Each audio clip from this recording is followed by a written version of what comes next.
Hi everyone. రెస్టారెంట్లో ఉండే crispy కార్న్ని ఇంట్లోనే మన స్వీట్ కార్న్ యూజ్ చేసేసి ఎలా చేసుకోవాలో చూపిస్తున్నానండి. ఒక బౌల్లో వచ్చేసి వాటర్ తీసేసుకొని దాంట్లో సరిపడినంత సాల్ట్, కొద్దిగా పసుపు వేసేసి అయితే ఇంకా స్వీట్ కార్న్ వేయాలండి.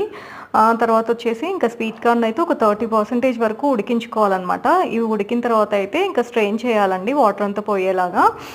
తర్వాత వచ్చేసి ఇంకా స్వీట్ కార్న్ని కూడా బాగా చల్లార పెట్టుకోవాలండి. తర్వాత వచ్చేసి ఇక్కడైతే ఇంకో బౌల్లో నేను ఒక 5 స్పూన్స్ అయితే కార్న్‌ఫ్లోర్ వేసానండి.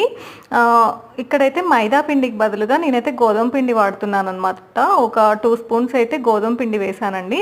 తర్వాత వచ్చేసి జీలకర్ర అలాగే మిరియాలు కలిపిన పౌడర్ని అయితే ఒక 1/2 స్పూన్ వేసాను. తర్వాత ఉడికించుకున్న స్వీట్ కార్న్ కూడా దీంట్లోనే వేసేసి ఇలా కొద్దిగా వాటర్ వేసేసి ముద్దలాగా కలుపుకోవాలండి. తర్వాత వచ్చేసి ఇంకా వీటిని అయితే డీప్ ఫ్రై చేసుకోవాలన్నమాట.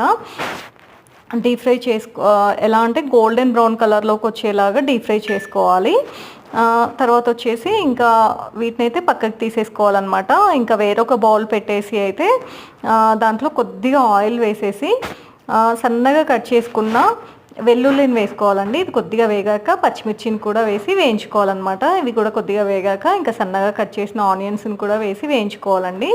అలాగే ముందుగా మనం డీప్ ఫ్రై చేసుకున్నాం. ఇక్కడ వచ్చేసి జీలకర్ర మిరియాల పౌడర్ ఉంటుంది కదా, ఇంకో 1/2 స్పూన్ వేసాను.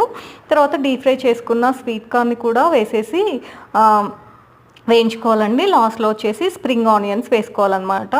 టేస్ట్ అయితే చాలా బాగుంది. మీరు కూడా ఒకసారి ట్రై చేసి చూడండి. Thanks for watching.